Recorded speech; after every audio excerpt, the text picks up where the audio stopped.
Well, for music, probably the Beatles, just because they sort of have the map of how to make, popular modern music, and I think without their brilliance, a lot of rock music sort of never would have become popular.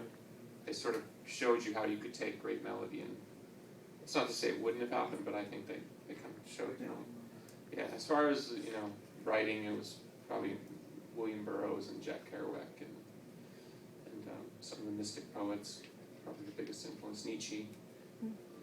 As far as just not accepting the world on the way it presents itself. When you read a great writer like that, you think like, wow, how can they look at their family in this way, and from a spiritual paradigm, or even just an unwillingness to take the American bullshit version of the dream. That the real American dream is independence and freedom, not conformity. And some of the greatest books in American literature are about that tension between what the world thinks and what the individual thinks. Anybody else? Kayla. Is there a song out there that you haven't written but you wish you say you could? And what would that song be? No. No. Song I wish I'd written. Probably Strawberry Fields by the Beatles, John Lennon. Good call. To me, that's one of the... it's so insane when you look at that song, because it's such a brilliant song, and yet it was a single. And I think that's the type of thing that people miss sometimes, especially in modern rock culture. If you put on any alternative rock station these days, most of the songs are so predictable. It's like a lot of the action movies, it's like, the hero always lives. It's like, it stopped at some point being this exploration. And unfortunately, in rap and electronic music, you see the constant reinvention. And somehow rock is just stuck. And they'll take influences, so-and-so will have a beat on their record and a DJ, but it's the same shit, So when it's confusing to me, having been part of a generation that sort of brought a bunch of new influences into the mainstream, that those influences haven't necessarily evolved. They've been kind of codified and kind of idealized, but they haven't been actually morphed forward into something. I mean, if you want to be technical about it, this form of music we're playing really should be archaic at this point. By definition, between every previous generation, this music should sound like 90s music, and it actually sounds fairly contemporary because it just hasn't moved forward. So that's pretty shocking to me as a rock historian. So, How about Nick? We got the dumbass question of the day. Do you want to go last, or? Yeah. No, ever since I was 14, I bought a bootleg. We all playing a show in Hamburg, Germany. Played "Let Me Give the World to You," and it's probably one of my favorite songs. Are you guys actually ever gonna release the original version from Ignore soon? I guess in the reissue, maybe. Hell yeah. Yeah, there's a Rick Rubin. The great Rick Rubin produced the original version of "Let Me Go World to You." Shockingly, it's never been bootlegged. But yeah, it's being prepared for the Adore reissue. That's awesome. Thank you. Sure. Dallas? Well, first, thanks for having us. This is amazing. We're actually just wondering what you sing to yourself when you're alone, like in the shower, Your own music, or are you inspired by others? I don't know. I don't really sing in the shower. No. I still, even to this day, don't really see myself as a singer. Is that right? I see myself more as a musician. So my mind is constantly thinking about songs or breaking down other music, but I don't know. Becoming a singer is still something that's like a work in progress for me. It still feels kind of strange because I wasn't raised to be a singer. I was more raised to be a guitar player. And I sang in choir and stuff, but they always say, "Oh, your voice is too funny." And like when I would sing in choir, they put me at alto tenor, but I could sing as high as the girls, so I would sing with all the girls' parts, and the choir teacher just lost her mind. Well, good because for you.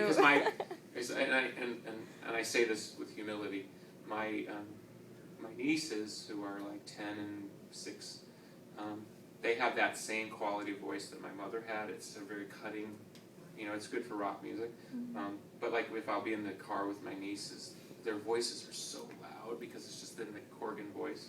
So it's like, oh my God, this voice. So you know, you can imagine even at 16 I would be in the choir, and she's standing there, and I know my voice, because it's the same thing with recording. If we can put, I mean, they can tell you, we'll do blends with, some of the blends in Oceanic have 3 other people on the track, and you can have 9 of their voices, and you put 1 of me, and you can hear me.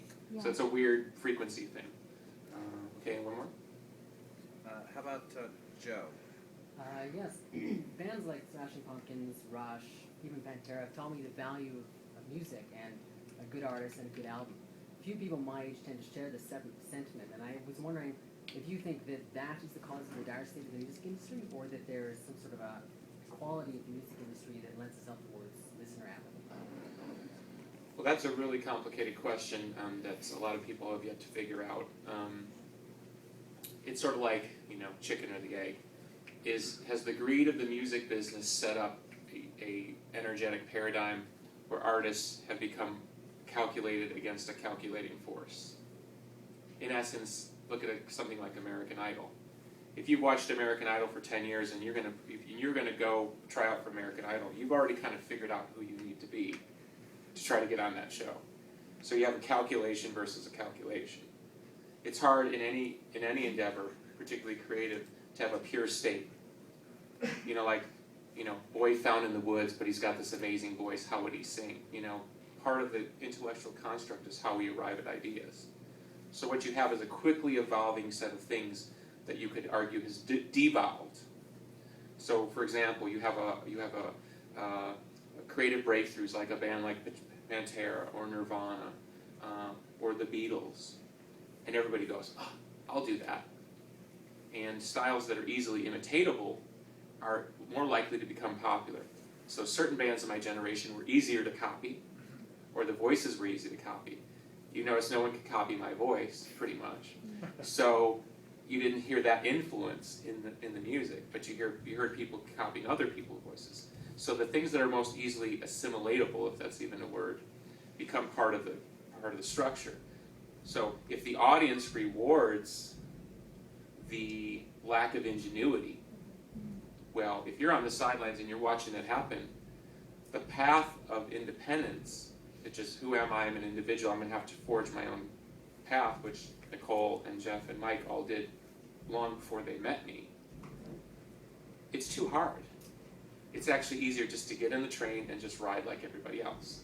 So because this generation and the past couple generations have rewarded that imitation, it's a quickening to where it's like art imitates life, life imitates art, to where you can't separate anymore.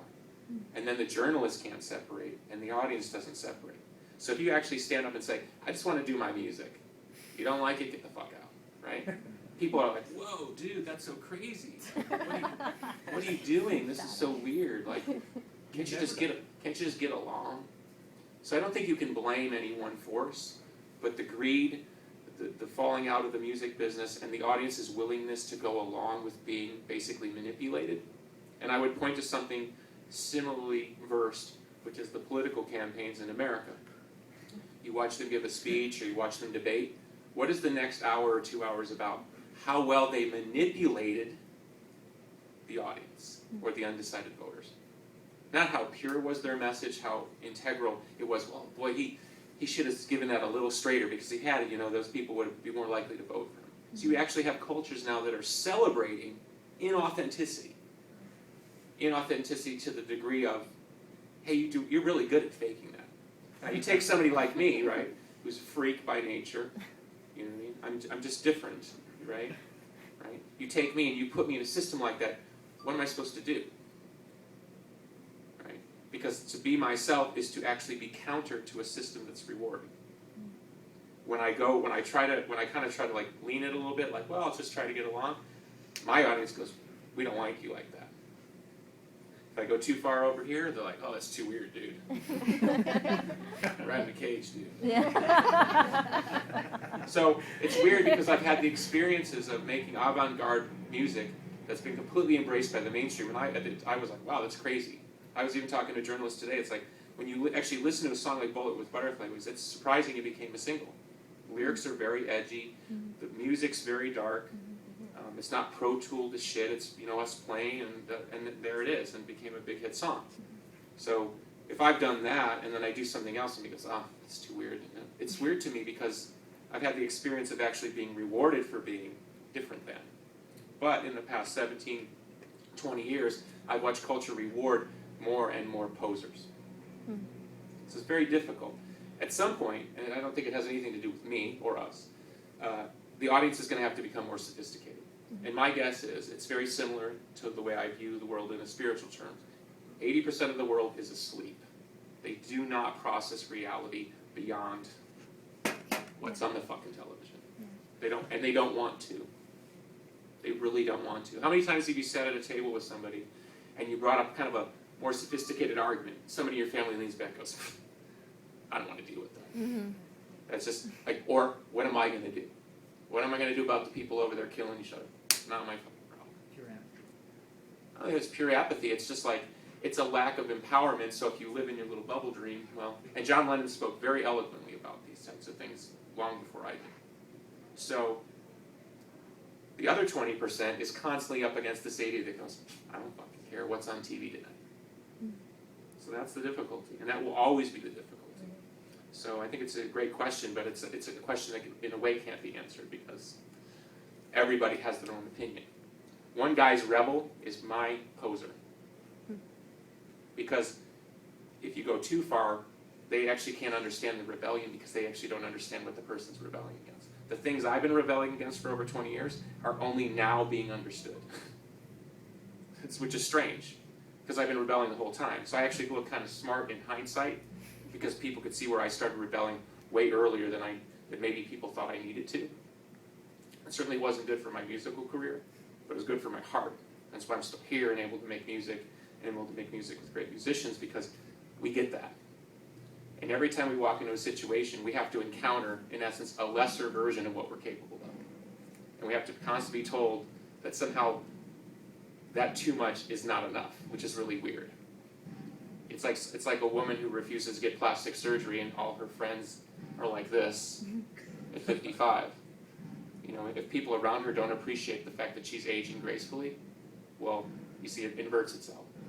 So a band like Smashing Pumpkins sticks out precisely because we won't go along with the inversion. And every day I got to do an interview, or every day I got to deal with a fan who doesn't get that inversion. And all I can do is like, don't know what to tell you, dude. There's the old albums, you know. So anyway, oh, thank you. Thanks for coming.